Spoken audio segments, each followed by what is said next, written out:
de los glóbulos rojos, ¿no? El entrenamiento físico provoca como adaptación un aumento fisiológico del volumen de sangre, volumen sanguíneo. Aumenta el volumen sistólico. ¿Qué es el volumen sistólico? Es la cantidad de sangre que expulsa el corazón cada vez que se contrae el ventrículo, la sístole, ¿no? Uno de los temas más importantes es el aumento del volumen sanguíneo, sobre todo del plasma, que aumenta generalmente hasta un 25%. ¿Qué es lo que va a hacer una variación en el hematocrito cuando se hace el recuento de elementos y plasma? Siempre da una variante. Esta variación da resultados denominados anemia del deportista o pseudoanemia. Cuando ustedes terminan la actividad física y hacen un recuento, le va a dar una cantidad proporcional muy inferior de glóbulos rojos a la cantidad de plasma circulante. Ese es el secreto. Por eso se aconseja que durante la actividad física, o mejor dicho, post-actividad física inmediata, no se haga un análisis de sangre, porque siempre le va a dar una anemia o pseudoanemia. Ahora, tenemos que aprender después, vamos a ver, a diferenciar la anemia. ¿Por qué? Porque se puede dar la casualidad que un deportista realmente tenga una anemia. La diferencia es que la anemia del deportista en más o menos 24 horas está a 72, 24 a 72 horas, está normalizada. En el caso de los anémicos no se normaliza. Y esto hay que tenerlo muy en cuenta, algo dije el otro día y vuelvo a reiterar hoy, sobre todo si a alguno le va a tocar trabajar con mujeres. ¿Por qué? Porque se calcula que como mínimo el 80% de las mujeres son anémicas naturales. Por ende, cuando le hagamos los estudios y den una anemia, tenemos que diferenciar si es deportiva o si realmente es una anémica. Eso hay que tenerlo en cuenta. Bien, en el cuadrito es más fácil ver aumento del volumen plasmático, por lo tanto disminuye el hematocrito, disminuye el porcentaje de hemoglobina circulante y hay un menor porcentaje de glóbulos rojos. Esto aparece en forma inmediata después de la actividad física. Durante la actividad física hay un aumento de la viscosidad de la sangre. Eso tiene mucho que ver generalmente con la pérdida de líquidos. No es malo, ¿sabían que no es malo? Hasta cierto punto, ¿eh? Hasta cierto punto no es malo, porque cuando nosotros que tener en cuenta que el organismo va cediendo oxígeno y si disminuye la cantidad de líquido, la concentración de glóbulos rojos y hemoglobina es mayor. Al haber menor cantidad de líquido circulante, la concentración es mayor de los glóbulos rojos. Eso es lo positivo en este caso, ¿no? ¿Por qué? Porque nos da mayor cantidad de oxígeno durante el transporte. Es una ventaja. Ahora, espere, no es tan así, porque si fuera tan así, todo el mundo tomaría diuréticos, y los diuréticos son considerados doping. Y sobre todo tenemos que tener en cuenta cuando los deportistas, sobre todo los que no estamos acostumbrados y estamos en el llano, nos toca ir a la altura. Ahí está el problema para nosotros, porque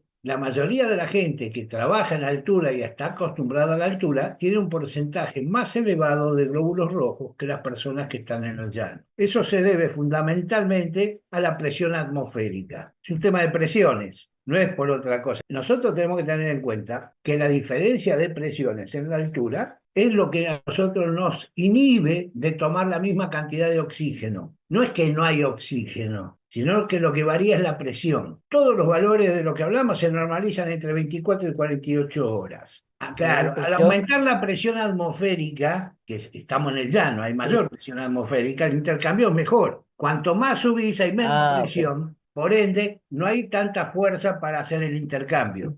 Porque, Perfecto. para que entiendas, el oxígeno entra con el aire a determinada presión y sale. Sale el dióxido de Ujú. carbono, o anhídrido carbónico, llamarle como quiera. No hay problema. ¿Está bien? Pero eso es Sí, simplemente por sí. diferentes presiones. Por eso, Ujú. el que tiene menos glóbulos rojos sufre en la altura. La compensación, casualmente, vos sabés que la adaptación a la altura es aumentar la cantidad de glóbulos rojos circulantes. Ese es el secreto. Por eso, en una época, hoy por supuesto que es doping, se inyectaban glóbulos rojos. ¿Entendés? Lo iban, a medida que iban entrenando, se iban sacando y en el momento de ir a la competencia se lo inyectaban. Ah, claro, es un arma de doble filo, ¿eh? ¿Por qué? Un aumento de la cantidad de glóbulos rojos cuando el organismo no está preparado produce una hipertensión. ¿Por qué? Porque la sangre es más espesa, por eso tiene que hacer más Como fuerza. una, No llega a ser totalmente una hipoxia, pero está ahí. Es una disminución de la cantidad de oxígeno circulante. Por eso, ese problema más grave de la altura para nosotros, para los que estamos en el llano, es casualmente la falta de esa oxigenación, por lo tanto se acelera la fatiga, en general aparecen calambres, aparecen vómitos, todos los síntomas de falta de oxígeno. Hay jugadores que se desmayan. Lo que pasa es que hoy en general, a los equipos que van a jugar, lo compensan con oxígeno. Le van dando, vieron que tienen esas botellitas con oxígeno, nada más que es más puro. Le aplican oxígeno más puro para tratar de limpiar lo más rápido posible. Profesor, una consulta. En la altura también me dijo que hay un aumento de presión arterial, ¿no? Sí, si se espesa la sangre, sí. Algo que para tener en cuenta antes de seguir. Por ejemplo, yo estoy en contra de que se permita competir arriba de los 3.000 metros. Pero hay un montón de estudios que lo demuestran. Lamentablemente, el deporte hoy ya no es deporte, es política. Entonces, llegamos a jugar con la salud de la gente. Porque todos me van a decir, pero por suerte no se murió nadie, sí, pero todo sale. El que no se desmaya, vomita, el que no se calambra, el que no, todos tienen problemas. Eso para tenerlo en cuenta. Sí, podés morir jugando al fútbol allá en altura. Sí, puede morir. Un infarto, no sé, un paro cardíaco. Puede haber un edema pulmonar, puede haber un edema cerebral. Son todos los problemas que trae la altura para la persona de llano. Hace ya muchos años, ¿no? Ahora como 30 años atrás o más, me tocó ir a La Paz. Me acuerdo que bajé del micro y estaba jodiendo con lo que estaba conmigo. Le digo, a ver quién llega primero corriendo hasta el hotel. A los 30 metros casi me caigo redondo, porque ni siquiera había hecho aclimatización, nada. Bajé y dije, vamos a ver, porque en realidad nosotros jorobamos diciendo que se podía y que no se podía. Era la polémica de siempre, ¿no? Lo que pasa es que nosotros nos vamos a encontrar con gente que tiene capacidad para soportar eso, y hay gente que no la tiene. Eso son cosas naturales que no las podemos tampoco cambiar.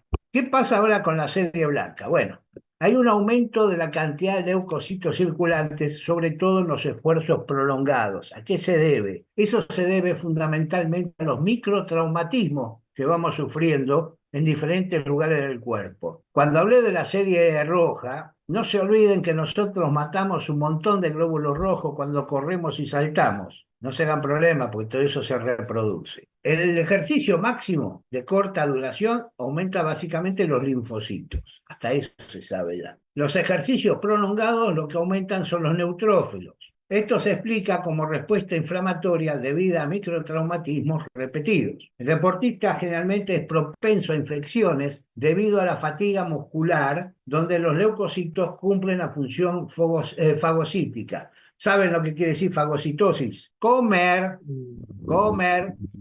¿Qué quiere decir? Los leucocitos se comen todo lo que sea que nos va a perjudicar, que es dañino para el organismo. ¿Cómo se conoce para ustedes los glóbulos rojos? ¿Vieron cuando tienen una lesión o algo y aparece pus? ¿Saben lo que es la pus? Glóbulos blancos muertos en batalla. Son los que están peleando contra la infección. Ahora le toca a las plaquetas. Las plaquetas, por supuesto, tienen una importancia muy grande para el deportista, ya que tienen que ver, además, con la muerte súbita en muchas actividades físicas. A ver, cuando ustedes hacen actividad física normal, tranquila, relajada, no hay problema. ¿Por qué digo no hay problema? Porque la sangre se licúa. Ahora, cuando usted hace esfuerzos máximos, piques violentos, cuando en general ustedes hacen actividad aeróbica, la sangre se licúa. Cuando hacen esfuerzos máximos, piques, carreras, en general la sangre se espesa. Se espesa casualmente porque aumenta la producción de plaquetas o trombocitos por todos los microtraumatismos que aparecen rápidamente. ¿Qué pasa? Esto es importante para tener en cuenta,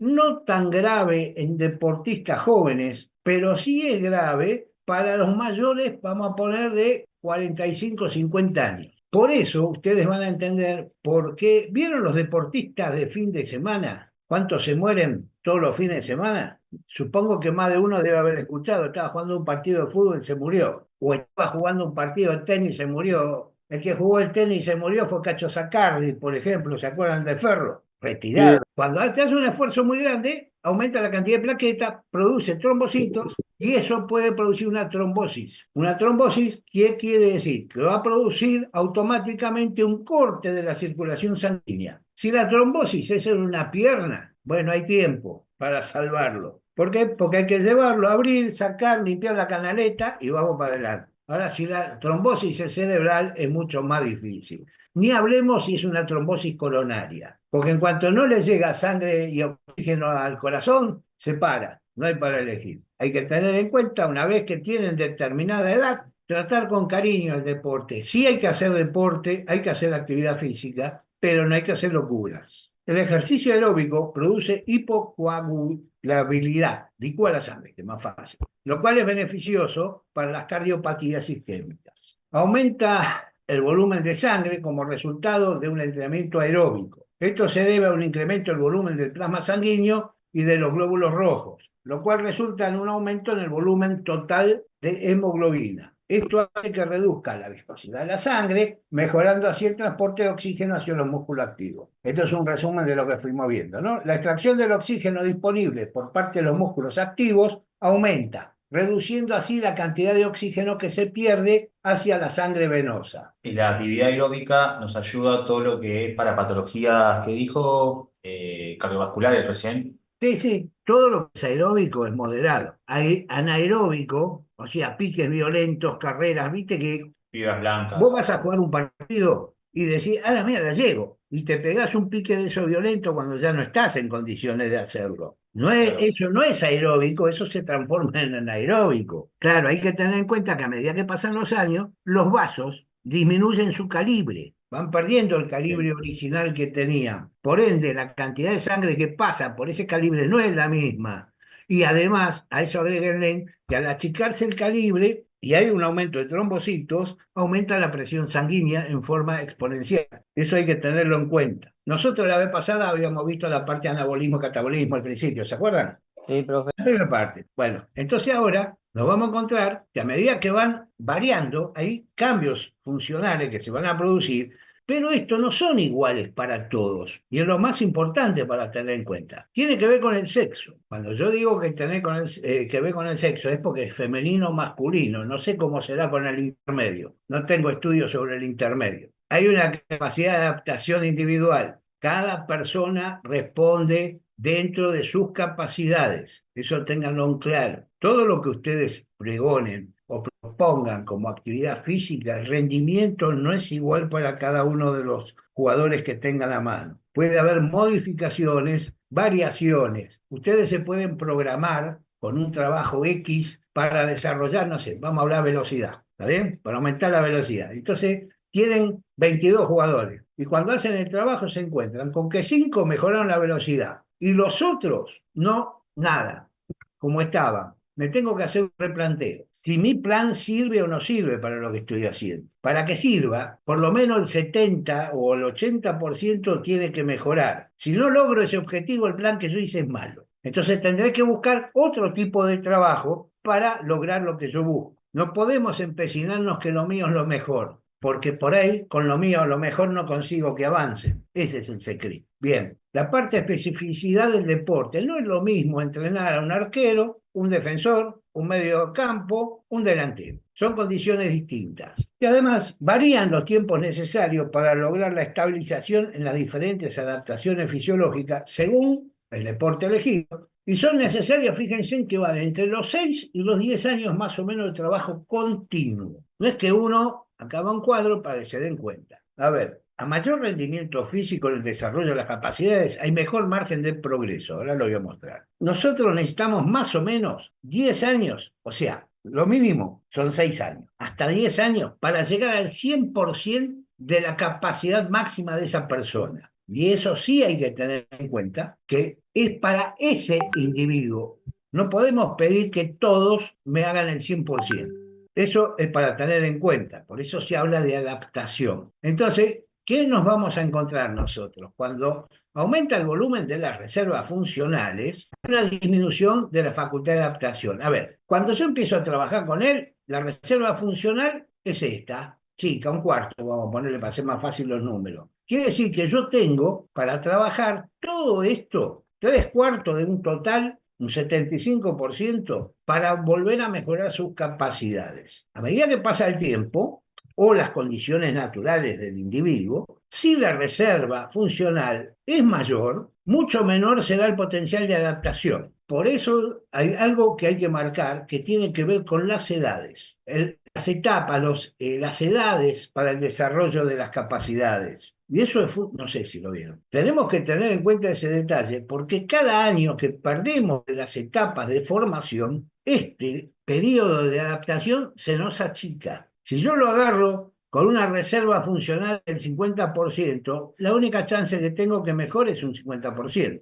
Si lo agarro con un 90%, lo único que voy a conseguir es que mejore un 10%. No hay mucha más posibilidad de adaptación. Por eso lo marco. Para decir una idea, el caso de la velocidad es uno de ellos. Pero la velocidad arranca aproximadamente alrededor de los 5 años realmente y sube hasta los 25. Si entreno bien, algo lo voy a mantener, pero es lo primero que empieza a caerse enseguida. Por eso que es tan importante, y acá va al lado el trabajo de velocidad, tener en cuenta las etapas reales. Fíjense que entre los 8, 9, 10 y hasta los 14 son las etapas de mayor desarrollo de la velocidad, que ustedes entrenando y trabajando la pueden mejorar. Ese es el secreto, porque tiene que haber no solo una adaptación del organismo, sino también de las fibras musculares. Y para tener otra idea de la evolución de las capacidades físicas, fíjense que nosotros cuando nacemos tenemos el 100% de la flexibilidad. Y cómo a medida que pasan los años empieza a caer, hasta los 18 muy baja. Después aumenta la caída de la flexibilidad hasta los 55 y bueno, después se le cae. Algo similar, y es muy interesante ahora, es ver la fuerza. La fuerza la vamos a ir desarrollando lentamente y la fuerza se desarrolla hasta los 30 años por lo menos. Se puede mejorar. Y a su vez va bajando muy lentamente. Lo mismo pasa con la resistencia, que si nosotros hicimos un buen trabajo aeróbico durante la vida, con los entrenamientos, qué sé yo, la resistencia se puede mantener, va a bajar, no hay duda, va a bajar, pero no tan rápido como el resto de las capacidades. Fíjense, lo vuelvo a marcar, la velocidad y la flexibilidad son lo que más pierden. Por eso, esta es la edad para los jugadores, para tener en cuenta qué hacemos con los jugadores, gente. Con los jugadores que superan esa edad, ¿no? Es fundamental saber que van a entrenar y que van a trabajar, por ejemplo, los jugadores entre los 30 y 35 años y los que lo pasan, porque fíjense que ya entraron en el tobogán y lo más difícil es que lo reconozcan, ¿eh? Y acá es lo mismo, ¿eh? Nada más que lo que nos ayuda a nosotros es ver que se puede mantener durante un periodo más prolongado, por ejemplo, en este caso, la velocidad entre los 20 y los 25 pasados, yo si entreno normalmente la puedo estirar aproximadamente hasta los 30, 32. Los velocistas, la mayoría no llega a superar los 30 años, que justo al revés de los maratonistas. Los maratonistas, casualmente, los mejores superan largamente los 30 años. Es lo que nos demuestra a nosotros, que la resistencia tarda más tiempo en caer. Bueno, tiene que ver con las adaptaciones cardíacas casualmente. Eso tiene una adaptación cardíaca que se produce a través de largo tiempo y además de eso tienen algo que es fundamental. Las fibras musculares preparadas para un trabajo básicamente aeróbico. Fíjate que la mayoría de ellos no tienen prácticamente grasa y sin embargo su actividad es aeróbica. Es muy interesante analizar lo que pasa que cuando vos sos joven no tenés esa capacidad de resistencia aeróbica. La van mejorando, la van mejorando, la van mejorando, pero ellos la mantienen. Vos fíjate que acá, si yo parto acá, la resistencia más o menos empieza a los 25 años. Y si a esto le tengo que agregar toda la capacidad que tengo que tener, porque no te olvides que corren 42 kilómetros, no son 10 metros, ¿eh? Lo más importante es no olvidarse de la edad, de la pubertad, la adolescencia y la madurez, que son casualmente los elementos que van a hacer la diferencia. Por ejemplo, yo nunca podría hacer un trabajo de resistencia si no la empiezo haciendo arrancar alrededor de los 10, 12 años. Si yo arrancara, por decir, a los 18 o 25, esto que es el periodo más importante, ya me lo perdí. Todo lo que yo muchas veces he escuchado por ahí, no, total, no importa, después se recupera, mentira, muchachos, no se recupera nada. Esto es como cuando ustedes tienen chicos, o sea, tienen una carencia de chicos de alimentación, de nutrición, y es mala la nutrición, por más que después a los 20 años le des vitamina, le des, no lo arreglás el tema de antes, ¿eh? Esto es exactamente igual. Lo que pasa es que si vos haces actividad física y ahora, suponete, te retirás de la competencia, pero seguís haciendo actividad física, tus capacidades no se van a caer tan rápido. La diferencia radica que el deportista de alto rendimiento que mantiene la actividad, mientras mantenga algo de actividad, va a mantener las capacidades, van a bajar, por supuesto, van a bajar, Sí.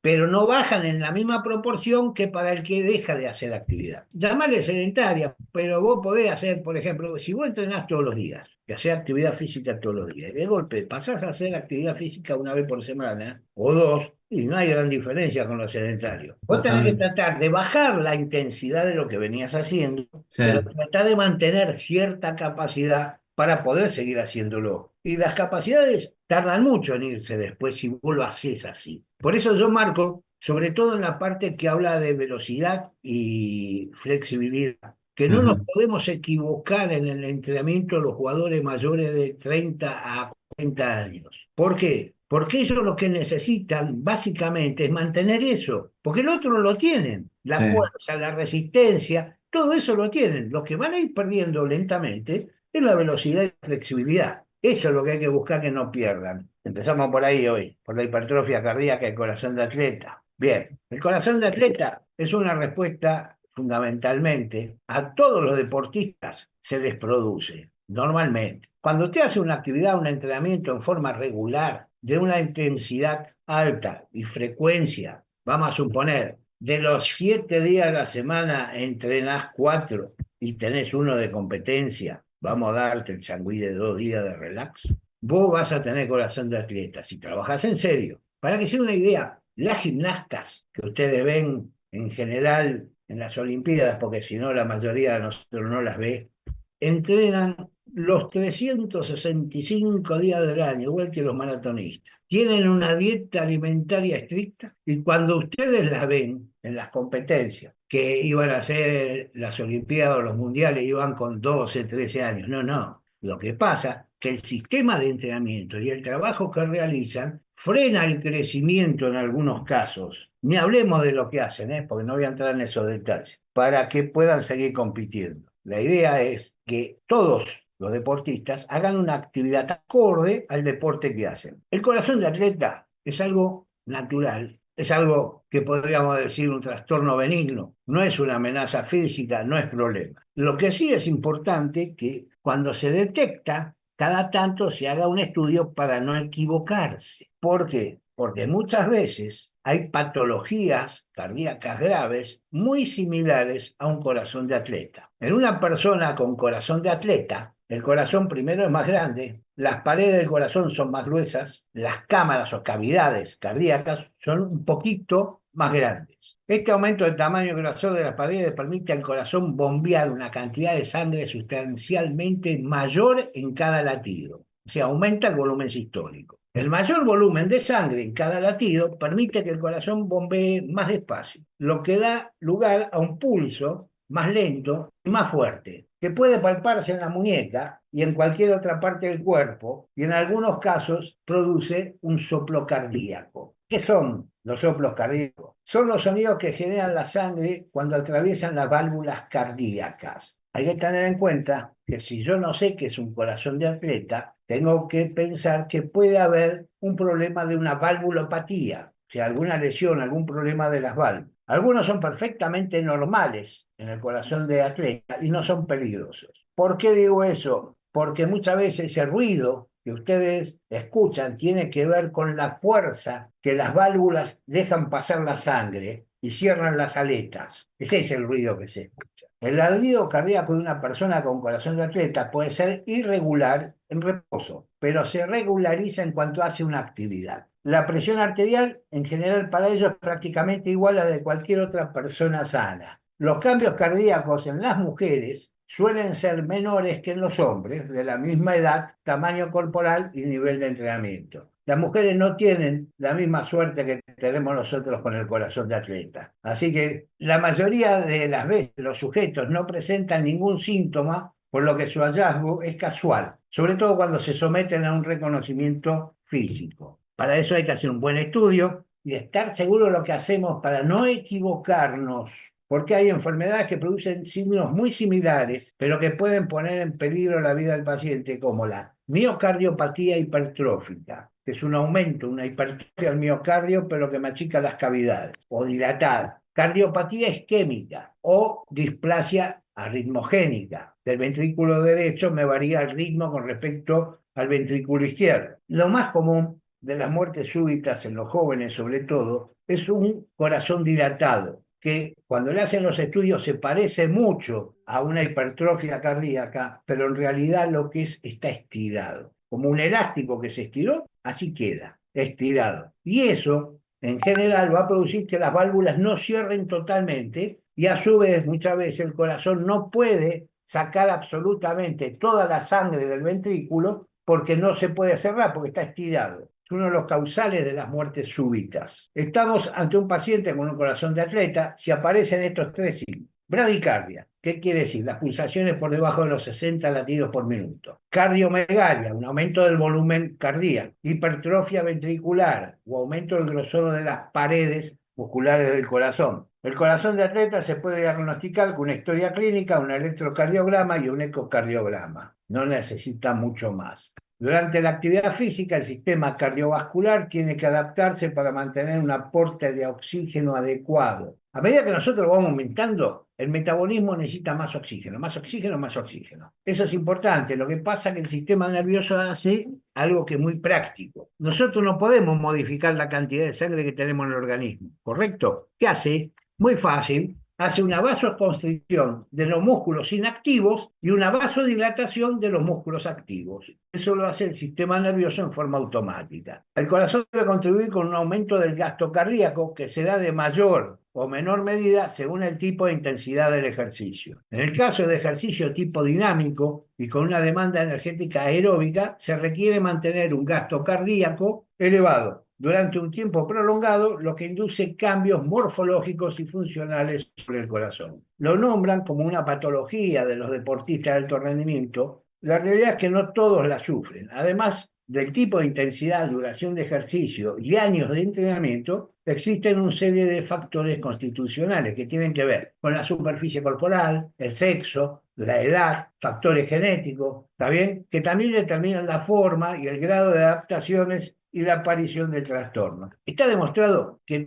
todas las adaptaciones cardiovasculares descritas se traducen en una mejora significativa, fundamentalmente en la capacidad funcional cardiovascular y respiratoria. Lo que se debe descartar son otras patologías que sí pueden tener efecto negativo en la salud del paciente, miocardiopatía hipertrófica, que es la principal causa de muerte súbita, lo que dije antes en deportistas jóvenes. Esto es simplemente para que ustedes después puedan verlos. El corazón puede aumentar de tamaño, dilatarse en la miocardiopatía hipertrófica y en la insuficiencia cardíaca. Los soplos pueden ocurrir en los trastornos de válvulas del corazón y un impulso regular puede indicar un ritmo cardíaco anormal. Las principales diferencias entre el corazón de atleta y un corazón normal es que el corazón de atleta y sus válvulas funcionan normalmente. La persona no corre un mayor riesgo de sufrir infarto de miocardio y otro trastorno cardíaco. Hay algo que nosotros tenemos que tener en cuenta cuando trabajamos, sobre todo con chicos y jóvenes, tener mucho cuidado con las sobrecargas. El corazón dilatado tiene que ver con eso. Muchas veces hay gente que entrena o trabaja con chicos y se equivoca en los planes. Y como le exige más de lo que el organismo naturalmente puede dar, ese corazón, si usted hace una actividad, necesita X cantidad de sangre. ¿Qué hace? Hace un trabajo con más fuerza, más rápido, más fuerza, y lo único que hace es empezar a estirarse. Ese es un problema muchas veces de entrenamiento, por eso lo comento. ¿Saben quién tiene esa patología? Y no es corazón de atleta, sino es patología. Los changarines de los puertos cargan cosas muy pesadas desde muy jóvenes y eso produce el esfuerzo del corazón para mandar sangre que se dilate. Ya está demostrado además. Las personas que hacen ejercicio físico no deben preocuparse por presentar o no los cambios fisiológicos que componen el corazón de atleta. Lo importante es someterse a chequeos médicos periódicos para detectar problemas que puedan realmente suponer un riesgo para su vida. Para que se queden tranquilos, el corazón de atleta no es grave. La bradicardia de los deportistas y de los atletas muchas veces llega inclusive por debajo de los 40 latidos por minuto. Nosotros hemos detectado una vez un atleta, pero no me acuerdo qué hacía realmente el atleta ahora. Venía y cuando se le hizo el estudio tenía una frecuencia cardíaca de 30, en reposo, ¿no? Una frecuencia cardíaca de 30. Si una persona de vida sedentaria tiene un pulso, un ritmo cardíaco por debajo de 60, tiene que hacerse estudios. Si es un corazón de atleta, después de un tiempo, también tiene que hacerse un estudio para ver cómo está. Le voy a decir por qué. Porque mientras esté bien, no hay drama. Ahora, cuando la frecuencia cardíaca baja, lo que hace es mandar menor cantidad de sangre, por lo tanto oxigena mal. En general, a todas las personas que se le coloca un marcapaso, se le pone un marcapaso con una frecuencia cardíaca de 60 latidos por minuto. Puede tener 59, puede tener 61. Eso depende del gil que apretó la aguja, pero más o menos está alrededor de los 60 latidos por minuto. Por eso, cuando las personas de vida sedentaria o las personas mayores que tienen una frecuencia cardíaca alrededor de los 50 latidos por minuto, automáticamente se pone un marcapaso. ¿Por qué? Porque no tiene suficiente cantidad de oxígeno que necesita el organismo. Hay una diferencia abismal entre que sea real. Igual, si vos venís con una frecuencia cardíaca baja, primero haremos un estudio de por qué la frecuencia cardíaca baja. Porque vos me podés decir, sí, fui atleta, fenómeno. Pero resulta que fuiste atleta hasta los 25 años, ponele, 30. Y después nunca más Ah, hiciste nada. Todo eso se fue. Esa frecuencia ya no es normal. Eso, por eso digo, hay que tener en cuenta todo. Cada disciplina deportiva tiene un secreto. El que hace deporte siempre tiene que avisar. Porque los estudios dan distinto. Vamos a suponer que hoy tuviste un entrenamiento fuerte, mañana por alguna razón hay que hacerte un análisis de sangre y te va a dar cualquier resultado. Y no quiere decir que vos tengas ese problema. ah, Entonces, vos tenés que avisar que ayer estuviste haciendo un trabajo intenso o sos deportista de alto rendimiento. Ese es el secreto. Y también tenemos un problema que es que en la mayoría de los centros médicos a los que vas, olvídate de a nivel deportivo del club o del... Cuando vas afuera, el 99% ni la más pálida idea del deporte. De los profesionales hablo, ¿eh? No tienen idea. O sea, ellos a todos los tratan por igual, deportistas o no deportistas. Y son sí. dos puntos distintos. Desde lesiones, si vos vas a ver a un médico cualquiera por una lesión, vas a tardar un mes en volver. Vas a ver a un deportólogo y en una semana estás de vuelta, porque si no, te morís. Sobre Ah, todo cuando uno, de alguna manera, va a trabajar con gente.